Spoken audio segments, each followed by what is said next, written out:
السلام علیکم، زه سونو پښتونخوا سلمان خان د وخت بنو هسپتال کې زه ولاړ یم. لکه څنګه چې تاسو پته پرون په بنو کې افطاري ټایم په کیڼ باندې د دوی دمکو حمله چې کومه وه هغه شوې وه. نو په دې دمکې چې کوم دي د کوټ براړه، کوټ دایم او د کوټ عدل د اسپس رهایشي چې کوم دي هغه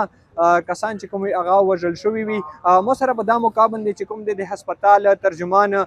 محمد نعمان ولاړ دی، هغه نه به پته کوو د هسپتال سبا نه وهله تر اوسه پورې څومره انتظامات شوي وي او څومره کوجوالټي راغلې ده.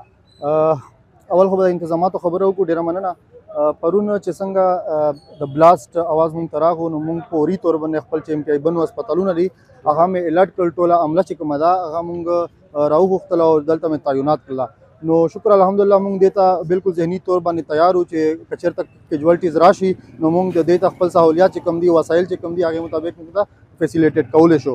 خو چې څنګه مونږ دلته راغلو او عمله ټوله راغله نو هغې نه پس مونږ ته ډېر په ګڼ تعداد سره دلته زخمیان چې کوم دي هغه ټول د دې د وجې نه چې کله چې بلاست وشو نو د خلکو د کورونو چتونه،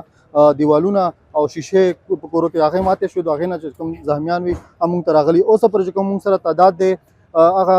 12 مونږ سره باډیز دي، ډیډ باډیز چې هغه مړه شوي خلک دي، او 36 چې کوم دي 36 هغه زخمي حالات مونږ ته راوړل شوي دي. نو هغې مونږ چې کوم ضروري بنیادي طبي امداد هغې ته مونږ ورکړی دی او الحمدلله دا ټول اوس سټیبل دي، مونږ سره په واډونو کې لګیا دي او مونږ دې ته چې کوم طبي امداد دی هغه مونږ رسوو. لکه څنګه چې تاسو د هسپتال ترجمان محمد نعمان خبرې واورېدې، په دې چې کوم دي 12 کسان چې کوم دي په هغه کې بچیان دي، خواتین دي، هغه چې کوم دي په حق رسېدلي دي او دې سره چې کوم دي 36 کسان چې کوم دي هغه زخمیان شوي دي. هغه سهولیات چې کوم دي هغه چې کوم دی روان دی او د مکې کې چې کوم دی آس پاس علاقې کې د کورونه چتونه پرېوتي او جماعتونه چې کوم دي هغه پرېوتي. نو د ریسکیو چې کومه کاروایي ده هغه هم روانه ده او د څومره چې شهدا دي د هغه